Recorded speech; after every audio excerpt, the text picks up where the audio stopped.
Go.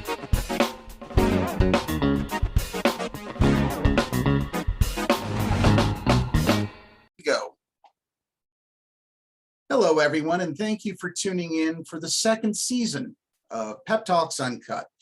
We are a 30-minute program, approximately, that is published to YouTube and Facebook every Sunday at 1 p.m. Today is Sunday, March 6th, and like our first season, we had many incredible guests. Today is no exception. With us is Devon Moore. Devon is no relation of mine, as far as I know, but Devon is the graphic arts designer, producer, and just artiste extraordinaire for the Pennsylvania Equality Project. Devon, welcome to the show. Thank you so much, David. And as I'm very honored to be here. As he already introduced me, my name's Devon. My pronouns are he and him. And I feel like I'm a creator of many avenues: podcast, host, graphic design, artist, photographer, but I tend to narrow it down to creator. I explore many different areas of creative avenues, jack of all trades, master of none. But I'm very, very stoked to be here. And to have a conversation with you guys. It's been an honor to be a part of the organization and to contribute for as long as I have been, and just to kind of serve the community I most identify with and those lesser underserved. So I'm very excited to be a part of this. Well, welcome. When you say the underserved, who do you see in the LGBTQ community is the least well represented, or perhaps the least served? The least served. Well, I would say from the lens that I'm able to perceive here, I'm sure there's I'm only coming from one lens from what I see, right? So like I'm only one person. I can only see from only my own perception so much of those people that are underserved, and I hope to expand my knowledge of whom to best better serve. But I feel like I feel like a lot of those in particular racial communities are underserved in some areas as far as like media and television and representation in music and different art forms and things of that nature. Because I feel like the things that I notice growing up in the world is like we're starting to see maybe some more representation in film and media as far as like gay, lesbian, and other LGBTQ representation in the media, but predominantly a lot of those are white focused, I feel like, as far as some of what I've observed. And so I know from the lens that I'm operating from is that a lot of LGBTQ persons of color and of certain communities seem to be in the vision that I'm operating from lesser served and lesser represented in film and media, and to be seen in positions of power as well in our government and things of that nature. So that's how I feel. I feel that those communities, particularly of different racial backgrounds, are likely, I would say, lesser served than those of predominantly like the white community within the LGBTQ related representation of things, if that makes sense. It does. It does. So one of the things we've frequently discussed, not just on our show, but as a community in general, are issues that tend to separate us. Things like our socioeconomic status, our, for lack of a better word, race or skin tone. The amount of pigmentation in our skin matters. It really does, because it sets entire communities, neighborhoods apart from one another. And over the last 400 years of our country's leaping across the ocean from Europe to North America, and from other parts of the world to North America, we find ourselves as invasive, as taking over, and so I think you're right. those in the white community, I'm not saying that we have everything made for us and everything is laid out for us and we're all set, but where we find intersections with race and with ethnicity and with even language can serve as either something that's very welcoming or something that's dividing. And I think our community is in need of working more closely with those underserved communities. And so that brings me to our first really big question. You're going to be working with quite a few new folks to our organization, some volunteers and some interns. Care to tell us about what your plans are for those folks? Yeah, absolutely. So my intent is to, with welcoming these new volunteers and interns, I hope to, and definitely will, develop a system in place for, as myself as a graphic design artist, I hope to support those volunteers and interns that are more artistically inclined or looking to develop those skills. I'm hoping to offer them assignments and guidance and a system in place to where we can all collaboratively work together to create promotional art and things of that nature to help bring, to bring awareness to the issues that we are pursuing, to bring more awareness of, and to just give people opportunities to develop and grow their skills. I know particularly in my corner of the organization, their artistry, but also to support others in our organization as well that are more IT, technically inclined, more grant writing inclined, and to filter the results I receive in my internship applications and stuff. I want to be able to make connections within our organization to not help us mutually move forward in our shared vision for a better tomorrow in Pennsylvania, but to help create personal growth within each of themselves to develop their specific skills in their areas, and just help create an experience that's the betterment of self and it's the betterment of all and the shared vision of the organization and those that would join us. So I'm very excited to have that system developed in place to give everyone an opportunity to create a shared change and to make better of themselves that they wouldn't and participate in certain experience they otherwise wouldn't get the opportunity to experience. So I'm very grateful for the opportunity and look forward to see that system further fleshed out, if you will. Very excited. Regardless of age, whether you're a younger person or somebody who's a bit older, what are some of the ways you can go about contacting Pennsylvania Equality Project, in particular your department, to become either an intern or volunteer? Yeah, absolutely. So we are thankfully in an age where we're a little bit more technologically advanced, that we're able to get in touch so easily with each other. You can certainly reach us via Facebook through our messenger. For the Pennsylvania Equality Project, you can reach out to us there, as well as I've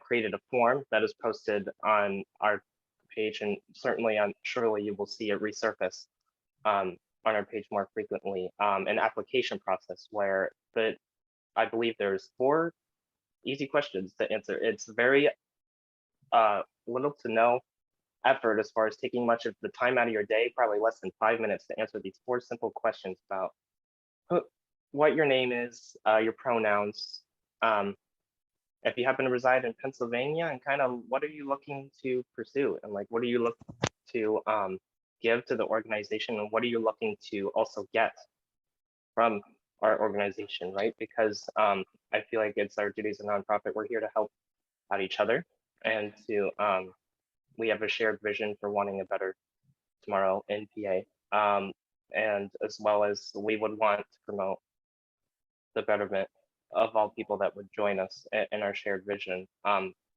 further their skills and their talents. So absolutely. So see a form, it'll be called, it's a Google form, a PEP volunteers/team application. It's just 4 easy questions. And it takes no time at all for you to then get in contact with us, to then submit, to then participate in a change or a series of changes within our organization that will last lifetimes. So I think that is an incredible. You've spoken very eloquently about vision and change, not just for our organization, but for Pennsylvania as an entirety. What is your particular vision for the LGBTQ community in Pennsylvania? Where do you see us in 5 to 10 years? Well, where do I see us in 5 to 10 years? I see us, I would say we're potentially moving towards a future that is more inclusive, or striving to be more inclusive in our curriculums, because it's important that we include such education that includes the representation of our LGBTQ persons. Absolutely, I strive for a future that is inclusive in its curriculum and its atmosphere.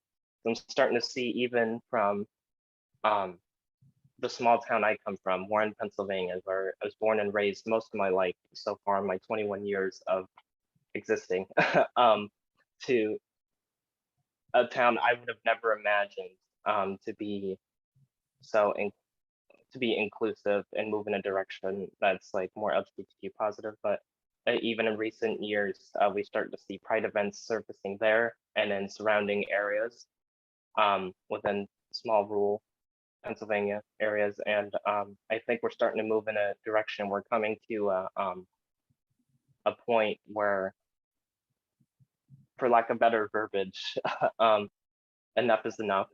We need to stand together, and we need to create space for those lesser represented in our communities, particularly LGBTQ and those related communities, to be seen, to be heard, and to be celebrated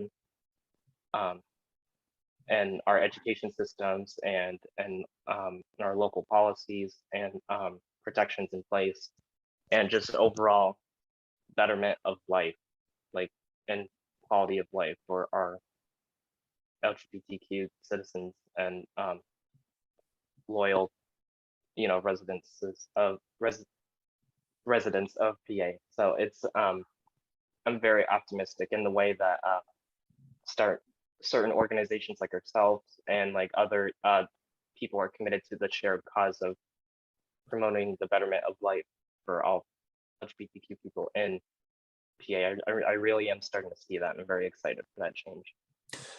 You're absolutely right. The change is palpable. In 1985, when I first began, I wouldn't call it advocacy. I'd call it me being scared out of my wits as a 17-year-old coming out of the closet. Back then, there weren't a lot of organizations, larger, smaller. We just didn't have them. They hadn't gotten started yet. And so for us back then to turn to others for guidance or assistance or just a sense of camaraderie, that hadn't happened yet. We were moving in that direction, but we weren't quite there. So looking back over the last few years, what would you say is the biggest change to come to Pennsylvania that has helped draw our community closer together? I think the thing I witnessed most is starting to see starting to see a shared vision of like, hey, there's these I'm trying to find the best verbiage for it, but above all, beyond like advances in our educational curriculum and policies and things like that, but just being able, just alone by setting up these small towns, like where I come from, Warren, Pennsylvania, and other areas in PA, smaller areas, are starting to put in place, and like people within the community organizing events like Pride, and things of that nature to start just making space for LGBTQ people, and even maybe potentially even in your small town if you live in PA or anything like that. Which is, I know younger me could have never like imagined like something like that to surface. And I was able to attend. I know the recent event in Warren, 2021, and then certain areas, and it's just the things that definitely the thing I'm noticing above all else, and hope it becomes like a rippling effect, and surely will, for other means to like advance curriculum and political policy and things like that too. Just starting to see that we're actually just now we're creating space, we're raising awareness. We're like, hey, these people are friends and neighbors and family. They're right here in our hometown, that belong to this community that deserves to have their voice heard, to be protected, and to be advocated for. And so that's what I'm very thankful to be alive and to be seeing this surface in our communities and stuff. And I think that in turn, just having the events alone will then make as I was saying, like make a ripple effect into inspiring morale among people to want change, for those that belong, or those that are firm allies and of the community. So I'm very excited about seeing that. One of the things that inspires me and gets me ready for Pride has to be upbeat music, right? Oh, So everybody's got their own particular jam list. Everybody's got their own list of songs they must hear going into Pride. So for me, it could be the Pet Shop Boys, it could be ABBA. I mean, these are all very 1970s, 1980s kind of kitsch music that we look back on, people my age do, and reminisce. Oh yeah, I remember where I was when I first heard that song. But now we're into a newer generation, and the newer generation is listening to music completely different from or maybe it isn't. What kind of LGBT themed music gets you inspired for Pride and to stay motivated with the work we're doing? Oh boy. So I think a lot of that stems from, I know, like variations of, I would say, pop music, like dance, like electronica, punk, and variations of the different pop genre. I think so. I think about some of the artists that I presently listen to, like such as Troye Sivan, for instance, an Australian musician. I'm going to stop you right there for a second, Troy, if you're watching. Okay, if you're watching, vmore@paequality.com. That's his email address. Be sure to write for that plug, okay? Sorry, Devon. Go ahead. No, that's great. No, but I know for me, that was my introduction to just kind of stumbling on YouTube or whatever it is, but however it came about. But he, I know, was my introduction to music, talking about experiences that I related to as far as like being a gay male growing up, what have you. So a lot of his music, I know, for me, is empowering, and another British pop group, Years and Years. And I'm starting to see like a kind of like the disco scene, I feel like, is starting to resurface very popularly, for those like Amber Mark. I feel like she does a very phenomenal job, and in her artistry, and of course, Ed Frank Moody is another a group that I personally listen to from the scene, that just very promotes like very positive vibes, even if it doesn't necessarily promote like not necessarily experiences are talked about specifically for LGBT, but like that the community is resonates with well in select areas of the world, and it's just it's very warm and inviting. And of course, you have your Britney Spears and your Ariana Grande. I feel like is making into the scene. Let's see, of course, like Katy Perry. All these. I think a lot of the variations of pop genre is definitely making the scene and has made a staple into our Pride scene, and like where we draw a lot of personal power from, or as I like to call it, like main character energy, as far as like just kind of like bringing the best out of our um bringing the best out of ourselves and being comfortable in those identities, and really just like genuinely celebrating like through their artistry and through their music. um So Pennsylvania Equality Project has a couple of big vision ideas ahead of us. One that I've talked about at length, and I think people are finally catching on that this is something I'm really passionate about, is opening a community resource center and a drop-in safe space shelter here in Northwest PA, because those resources presently don't exist. But there's another thing that I'm interested in doing, and that is creating a full-length documentary about marriage equality and how it evolved and how it's changed the fabric of America from 1971, when Baker v. Nelson happened at the US Supreme Court, all the way up to the Jim Obergefell decision in 2015, when we won marriage rights for same-sex couples, and then beyond that. So you, as the graphic design director for the organization, sounds like you've got a lot on your plate that's coming. What would you like to see go into the movie?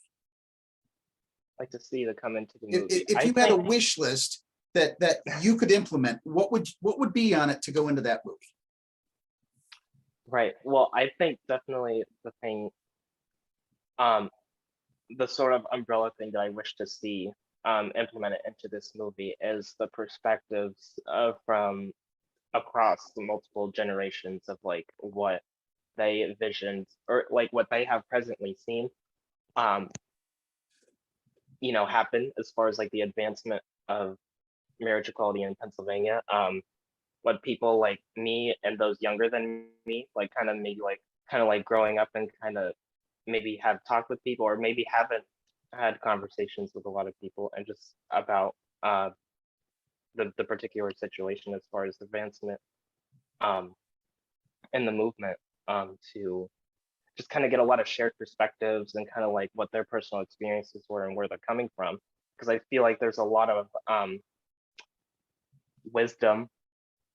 I'm just trying to think of like verbiage, because like I'm a, for lack of better verbiage, I'm a 2000s baby. I'm only 21 years old, and like I know I myself have not experienced a lot of situations and things personally from events past, before my time of even existing. And so I think it'd be very interesting, and really would put into perspective like how far we've come along, what each of us have personally observed from our experiences across different generations of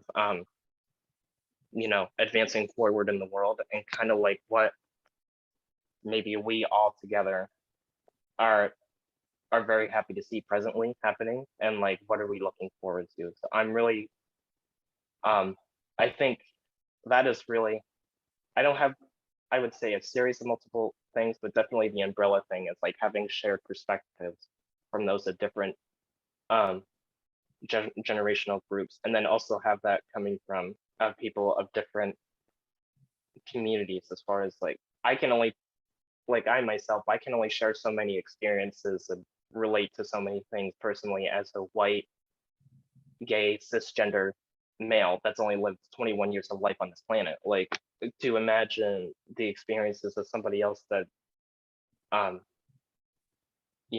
is like a person of color, that maybe does not identify cisgender and everything, and all the other sub identities and things of that nature. Like, it really, I think, just helps put into perspective like what each of us have overcome differently,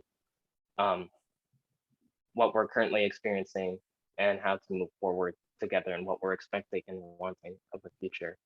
So I'm very excited to get those perspectives and to weave those and stitch those together.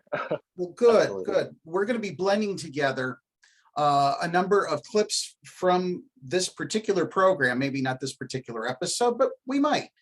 The point is that in a couple of years, we would like to launch a full-length documentary that talks about marriage equality in a frank and honest way, and gives the perspective, since you did mention varied perspectives, of maybe a couple that had been together for 30 plus years and finally got to get married in 2015, or maybe a couple that married after 2015, but they're still very much in love, or maybe a bi couple, or even a polyamorous couple.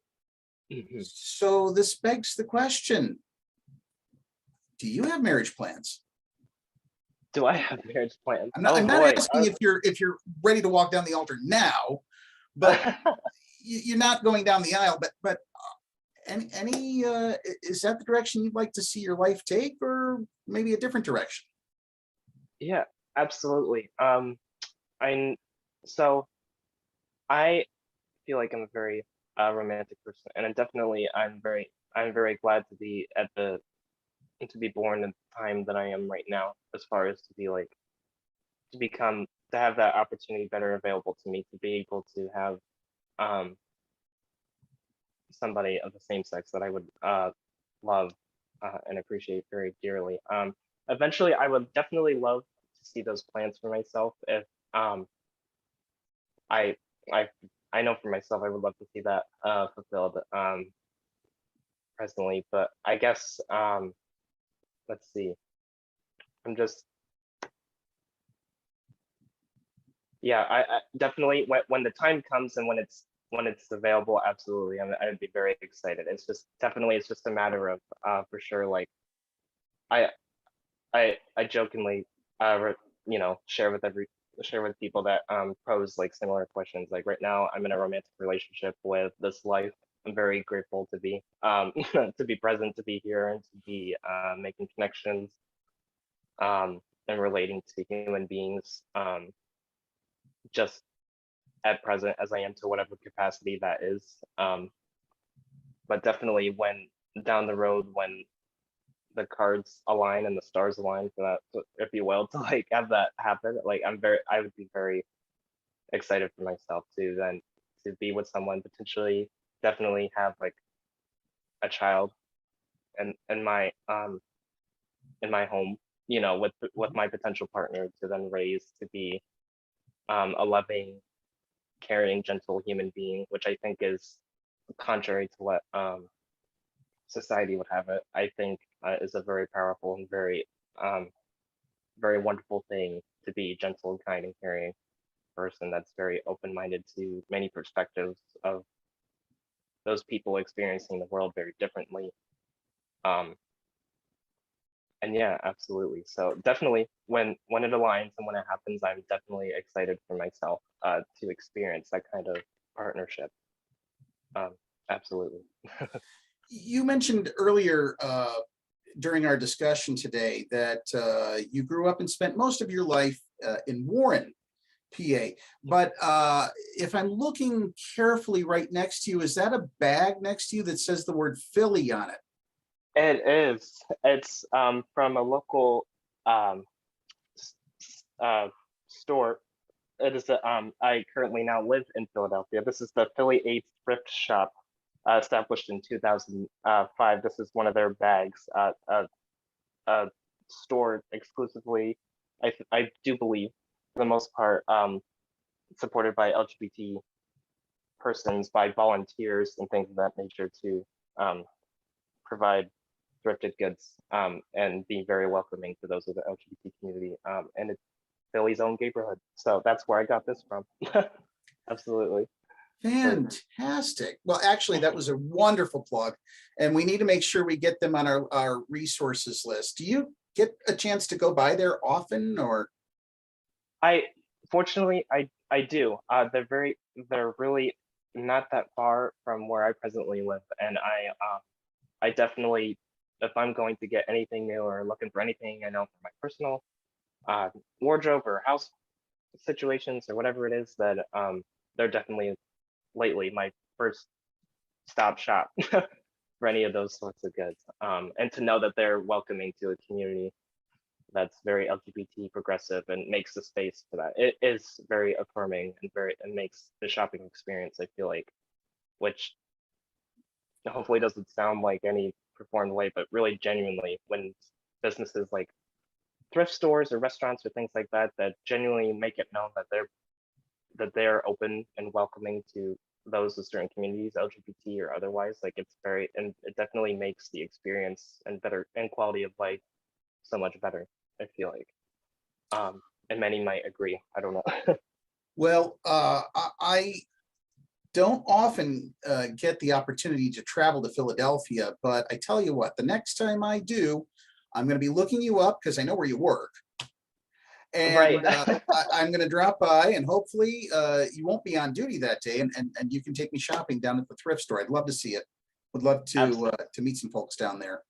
It would be my pleasure. I Many think things to see. I think for me it would be an eye opener. Not that long ago, a couple of weeks ago, I happened to be in Wilton Manors, Florida, as part of building up the Florida Social Justice Project. And one of the shops down there is a thrift store, which is located right next to a pharmacy. And the really cool thing about this is people that go into the thrift store and make purchases, the money that they're contributing at the thrift store goes right next door to the pharmacy, so that people who don't have prescription drug insurance can still get their HIV medications, their antiretroviral materials and such that they need. And I think that's wonderful. I think that that tying the two together is a perfect fit. And I trust that Philly AIDS Thrift is doing something similar. Yeah, I don't doubt it. A lot of businesses, I feel like the businesses that are made, especially in the neighborhood, for sure. Like, and I don't know each business is an individual setup, but I have utmost confidence that, and it's very evident, I think, to me that a lot of the businesses that's made, you know, in those shops that are established and created with intent to, one of their main intentions to be welcoming to LGBTQ persons and to support them in such matters, you can definitely be rest assured that the funds in those, the funds invested in those businesses, you can most certainly have confidence in that those funds are supporting those in that neighborhood and those surrounding, for sure, to help just to continue that shared vision. But whether you invest that money in a restaurant that advocates for that inclusivity, or a store or a pharmacy or any of those sorts of situations, just to know that that pool of money is circulating within the community and helping uplift and support everybody to whatever capacity that is, it's very affirming and, if you will, and reassuring to know that it continues to support those people that demand and need and appreciate those services. Absolutely. I have one final question to wrap up our show today, and that is, it's a really simple one. Do you have any pets? Do I have any pets? No, I have grown up with a lot of pets in my life. Presently, it's not, he is not mine, but there's my roommate that I currently have.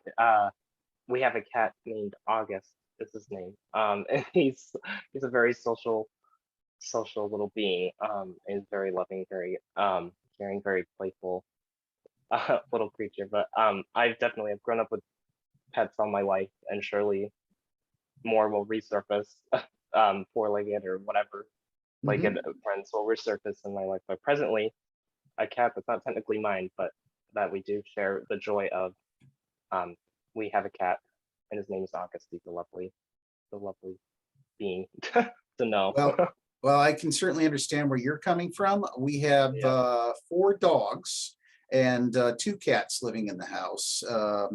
And of them all, I think my favorite, and I probably shouldn't reveal this on the program, but it's Stella, our eldest dog. We got Stella back in 2018. She's a King Charles Cavalier Spaniel mixed with Bichon Frise. So she's this big poofy white ball of fur. And she is at my feet 24/7. So when I'm going to the door to go outside to the car, She's scratching at the door, demanding to come with me. Is August as abrasive as all that, or is August more aloof?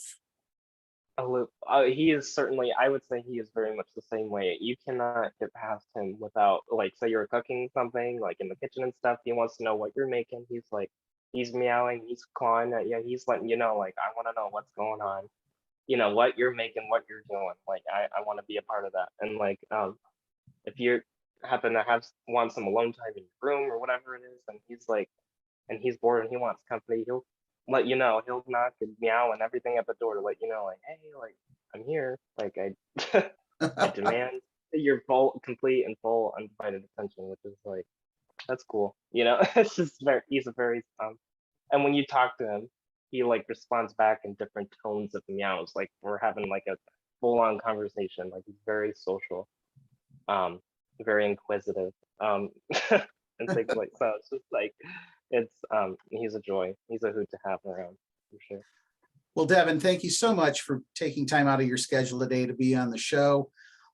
We appreciate you being here. We appreciate you being part of the organization. We are very much looking forward to the work that you'll be putting out over the summer, the brochures, the pamphlets, and all the work you'll be doing with the documentary. And hopefully by 2024, we're going to have to book flights to Los Angeles so that we can go receive our Academy Award. I think that's the direction. That's the direction we're heading. And I look forward to that day so much. I'm manifesting it into the powers that be right now. So that will be definitely a joy. I'm very excited for the future. Thank you for the opportunity. It's been my pleasure, and I'm looking forward to seeing and building a better tomorrow with everybody investing in our organization in this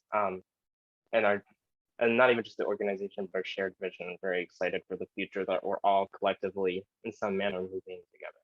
So it's very it's going to be a fun ride for sure. For sure. Well, that is all of our time for this week. Thank you for tuning in, supporters of the Pennsylvania Equality Project. Tune back in again next week on the 13th. And don't forget that next Sunday, it's time to set your clocks forward 1 hour as daylight savings time begins. Until then, take care and have a great week, buddy.